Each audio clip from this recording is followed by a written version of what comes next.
Ya, jadi beliau setelah melahirkan putri dan putra kembar, alhamdulillah sekarang dalam kondisi bayi, ada satu masih dalam perawatan.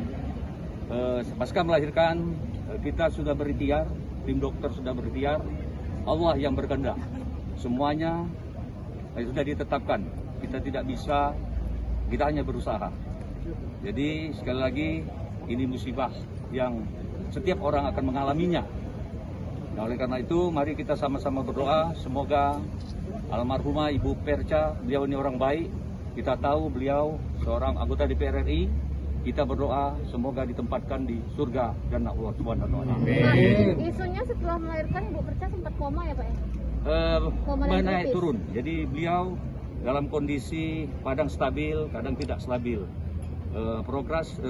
Progresnya sudah makin membaik, tapi juga kadang-kadang menurun. Itu yang kami dapatkan dari Pak, dokter. dari PCR terakhir kemarin kan negatif ya Pak? Ya, sudah negatif, 2 kali dites. Apakah sempat Ibu Perca sebenarnya positif Pak sebelum melahirkan atau pasca melahirkan? Sebelum melahirkan ada, tapi pada saat itu sudah di treatment dan pada saat pengetesan dan terakhir setelah perawatan, alhamdulillah beliau dijelaskan tadi di rumah sakit umum karena saya ikut di mobil jenazah tadi, berdasarkan penjelasan, alhamdulillah beliau negatif.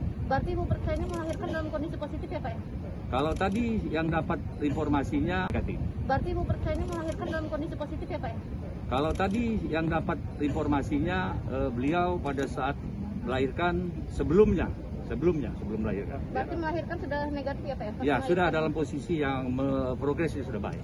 Ya. Berarti di rumah sakit sudah berapa lama Pak? Ya kita hitung saja, ya lebih kurang berapa hari ya. Ya kita sudah dengan tim ahli, dengan dokter, semuanya yang Allah yang menentukan. Pak, anak kembar Ibu sekarang ada di mana Pak? Ada Masih diperawat sudah rumah di sakit? rumah sakit satu, tapi yang satu karena memang lahirnya dalam posisi berat yang hampir kurang 2 kilo, tadi sudah alhamdulillah tadi kami sudah cek. Lahirnya normal? Saya dapat informasi ya Sisa. Pak, berarti satu sudah di rumah, satu masih di rumah sakit? Ya, saya sampaikan bahwa yang satu memang dalam karena kan agak kecil jadi dingin ya di mana sih? Ya, di Bekasi. Cukup.